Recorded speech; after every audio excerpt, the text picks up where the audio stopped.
Vous êtes sur France 24 et vous avez raison. Bienvenue dans votre journal de l'Afrique. À la une ce soir, le retrait des forces françaises du Mali. Si l'annonce officielle n'interviendra que dans quelques heures, le sort de Barkhane semble scellé. Macron a réuni à l'Élysée ses homologues présidents du Sahel pour en décider. Nous irons à Bamako connaître les réactions des populations et nous analyserons les conséquences militaires de ce retrait. Paul-Henri Sandaogo Damiba, officiellement investi président du Burkina Faso, 3 semaines après avoir renversé l'ancien président élu Roch-Marc Christian Kaboré. Nous irons sur place dans ce journal. L'Éthiopie à nouveau victime d'une terrible sécheresse. Les Nations Unies estiment à 13 millions le nombre de personnes menacées par la faim dans toute la Corne de l'Afrique. Reportage à suivre dans la région de Somalie, particulièrement touchée où les animaux meurent à cause du manque d'eau et de pâturage. Ce n'est plus qu'une question d'heure. Le président Emmanuel Macron, qui a reçu ses homologues du Sahel à l'Élysée, devrait annoncer le retrait de la France du Mali. Un retrait qui intervient après 9 ans de présence des forces tricolores à la demande des autorités maliennes pour lutter contre la menace djihadiste. Aujourd'hui, les avis sont partagés. Si à Bamako, la population soutenant la junte est plutôt favorable au départ des militaires français, dans le reste du pays, les avis sont plus mitigés, comme nous l'explique notre correspondante Anne-Fleur Lespiro. À Bamako, les Maliens sont nombreux à demander le départ de la France au profit de nouveaux partenaires comme la Russie, la Chine ou encore la Turquie. La plupart des Maliens saluent également la montée en puissance ces dernières semaines de l'armée malienne, une armée qui affirme avoir permis le retour de la sécurité dans certaines localités du centre du pays, épicentre du conflit au Mali. Barkhane a montré ses limites, on dit vraiment que Baba et Barkhane. Et merci à nos autorités qui ont vraiment écouté le peuple, qui ont compris que le peuple ne veut vraiment pas de Barkhane sur son territoire. En plus de ça, nous travaillons avec d'autres partenaires. La Russie est déjà là. Donc pour vous dire qu'on avait besoin d'informations. Et aujourd'hui, la Russie nous donne les informations, les satellites et autres. Mais sur le terrain, au nord du pays, la question de l'après et du vide laissé par Barkhane fait débat auprès des populations qui sont, elles, impactées au quotidien par le conflit sur un territoire dont les 2/3 sont aujourd'hui aux mains des groupes djihadistes. La responsabilité dans les régions sont partagées. Les partis à l'accord, particulièrement le gouvernement et les mouvements signataires, devaient s'entendre sur les mécanismes de redéploiement de forces qui doivent assurer l'alternative sécuritaire à la place de Barkhane. Mais vu que cela n'a pas fonctionné, cela a contribué beaucoup à l'enlisement de l'opération Barkhane sur le terrain. La grande question, est-ce que ceux qui demandent son départ, en toute responsabilité, y compris nous, avons déjà un plan d'alternative? Alors le départ de Barkhane permettra-t-il la mise en place d'une armée reconstituée et composée de tous les fils du pays, dont les anciens combattants, comme le prévoit l'accord de paix d'Alger? Permettra-t-il de façon officielle l'ouverture d'un dialogue avec les djihadistes? Et quel sera l'impact sur les partenaires militaires et les ONG qui œuvrent sur le terrain et bénéficiaient jusqu'alors de l'appui de la force française en cas de problème? À l'aube des annonces de la France, les incertitudes restent nombreuses. Vous l'avez entendu, notre correspondante sur place, beaucoup de questions soulèvent cette fin d'opération de Barkhane. Que deviendront les 2400 soldats français déployés au Mali qui luttent contre les djihadistes depuis 2014 ? Comment va se traduire le redéploiement des forces françaises dans le Sahel? A priori, ce serait le Niger qui deviendrait l'allié privilégié. Élément de réponse avec David Hilbert. Le départ de l'armée française du Mali, véritable casse-tête logistique aux implications multiples. Il faudra d'abord vider les 3 bases installées dans le pays, Gao, Gossi et Ménaka, soit 2400 soldats français de l'opération Barkhane qui participent depuis 2014 à la traque des groupes djihadistes dans le Sahel. Ils ne devraient a priori pas rejoindre les 2400 autres militaires stationnés dans les pays voisins. Le golfe de Guinée, autre front de la lutte antiterroriste, pourrait être un point de chute potentiel. Au-delà de Barkhane, le retrait français qui s'étalera sur une période de 6 mois à 1 an va également entraîner la fin de la force Takuba, créée il y a moins de 2 ans. Cette task force regroupe 800 membres des forces spéciales, dont une moitié de Français. 13 autres pays européens y ont participé. La Suède s'est retirée en janvier dernier, suivie du Danemark, dont la junte malienne a exigé le départ. Autre conséquence de la décision de Paris, l'évacuation des contingents européens de la MINUSMA, soit environ 10% des forces de cette mission des Nations Unies au Mali. ainsi que celle des dizaines de membres de l'EUTM, la mission de formation de l'Union européenne au Mali. Malgré le retrait de toutes ces troupes, la France va provisoirement continuer d'apporter un soutien aérien et médical à la MINUSMA et aux forces armées maliennes. Enfin, les unités des forces spéciales Sabre, basées au Burkina Faso, seront toujours susceptibles d'intervenir de manière ciblée du côté malien de la frontière. Il y a 3 semaines, il prenait le pouvoir par un coup d'État en renversant l'unique président élu du Burkina Faso, Roch-Marc Christian Kaboré. Aujourd'hui, le lieutenant-colonel Paul-Henri Sandaogo Damiba est président, chef de l'État et chef des armées. Et il a prêté serment et juré devant le peuple burkinabé de préserver, de respecter et de faire respecter tout en défendant la Constitution. Khalid Aussi. La cérémonie d'investiture s'est tenue dans une petite salle du Conseil constitutionnel dans laquelle seule l'équipe de communication de la présidence avait accès pour la couverture médiatique. La presse nationale et internationale n'ont pas eu l'autorisation d'y assister et s'est vêtue de son habituel treillis militaire, béret rouge avec une écharpe aux couleurs du drapeau burkinabé que Paul-Henri Sandaogo Damiba, 41 ans, a prêté serment pour devenir le 10e chef d'État burkinabé depuis l'indépendance du pays. Dans son discours, il a qualifié la restauration de l'intégrité du territoire comme priorité absolue, mais dit également vouloir lutter contre la corruption, véritable serpent de mer dans le pays depuis plusieurs décennies. Du côté partenaires internationaux, dans la lutte contre le djihadisme, et alors que la force Barkhane devrait quitter le Mali incessamment sous peu, d'aucuns se demandent quelle sera la position du Burkina Faso et du désormais président Damiba sur la coopération militaire avec la France.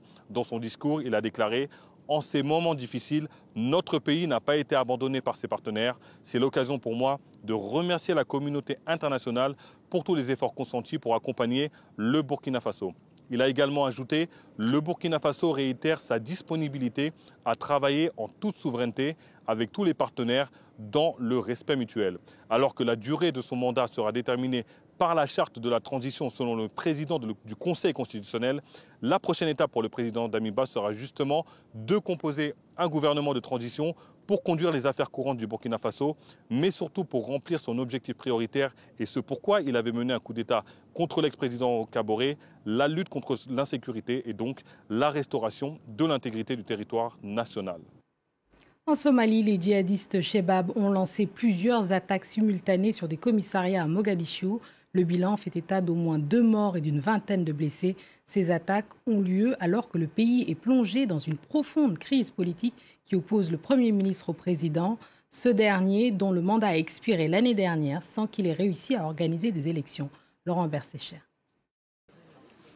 Encore sonnés par l'explosion, les habitants du quartier de Kaxda à Mogadiscio errent parmi les décombres.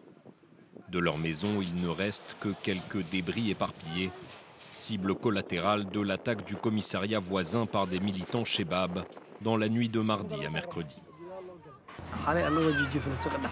Une explosion a retenti dans le commissariat et nous a réveillés. Puis, des coups de feu ont éclaté.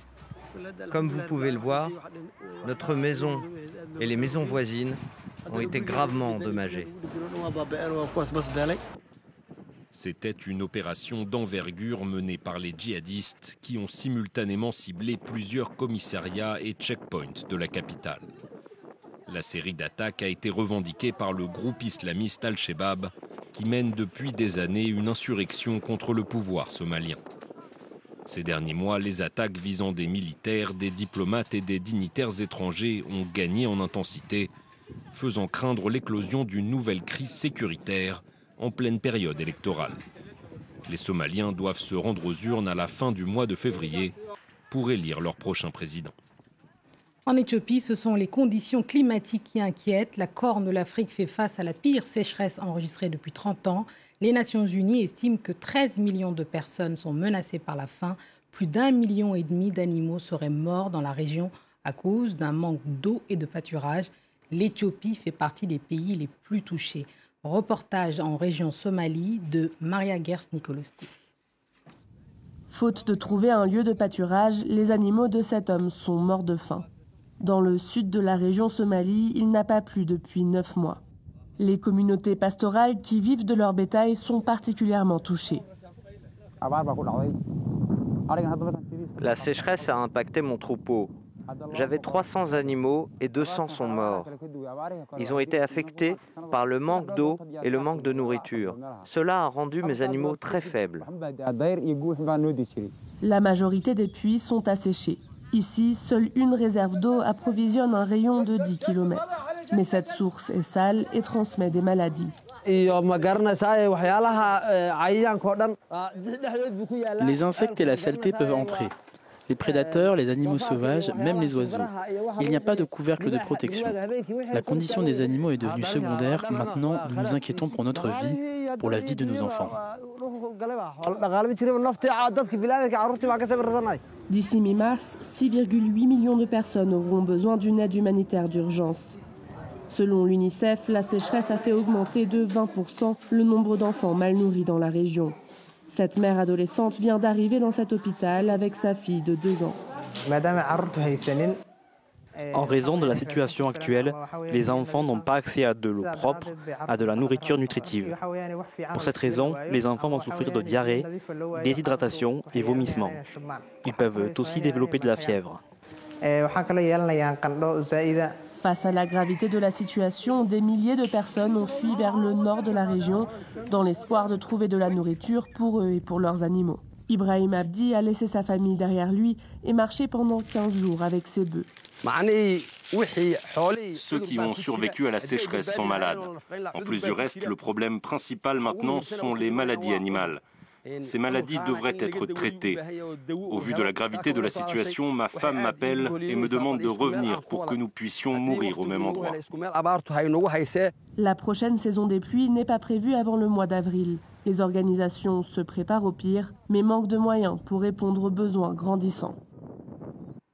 Le gouvernement béninois en guerre contre les centres de santé clandestins. Depuis le mois de janvier, une vingtaine au moins ont été fermés dans tout le pays. Mais plus grave encore, il existe aujourd'hui tout un réseau d'aides-soignants qui se feraient passer pour des médecins. Reportage d'Emmanuel Sodji. Pour échapper à la traque, les domiciles des faux médecins ne sont jamais repérables. Ni plaques, ni signes distinctifs. Ils consultent discrètement ou se déplacent à domicile dans les quartiers populaires de Porto Novo, au Bénin. C'est du bouche à oreille. On te dit qu'il y a quelqu'un qui est venu me soigner à la maison, il est très bon, donne-moi son numéro, et ainsi de suite. On l'appelle, il nous indique chez lui où il vient là où on vit. Cet homme souhaite parler de manière anonyme. Il soigne clandestinement ses patients depuis 7 ans. En réalité, il est aide-soignant, formé sur le tas, dans une clinique privée. Ce que je connais dans le domaine de la santé, ce n'est pas petit, parce que tous les jours, je suis confronté à des situations quand je suis à la clinique. Je regarde la manière dont le médecin fait. Et quand je suis dehors, je procède de la même manière. Après les soins, si ça nécessite des médicaments, je fais aussi des ordonnances. Son patient régulier souffre depuis une 8aine de jours du paludisme, avec des poussées de fièvre, mais pas question pour lui d'aller à l'hôpital. Plus cher et trop risqué selon lui. Il y a le coût, il y a le Covid actuellement. Tout le monde est malade, tu as peur d'être contaminé. Il faut de l'argent. Cette femme a failli mourir après des soins à domicile qui ont mal tourné. Transportée d'urgence à l'hôpital, elle a pu être sauvée. Dès qu'il a fini, je me suis sentie mal. À la maison, j'ai perdu beaucoup de sang. Ce sont des gens qui ont dû m'aider. C'est souvent après avoir tout tenté dans l'informel que des malades arrivent dans des structures sanitaires légales, le plus souvent à un stade avancé de maladie. Sur un an, ce qui concerne la totalité des patients que je reçois et qui sont passés entre les médecins et infirmiers mobiles, je dirais 70 à 80%. Et 70% des centres de santé privés seraient illégaux selon les derniers chiffres publiés par le ministère béninois de la Santé en 2018. Et c'est ainsi que nous refermons ce journal de l'Afrique. Merci à tous ceux qui nous ont suivis. De Cotonou à Goma en passant par Abidjan, restez avec nous car l'actualité continue sur France 24.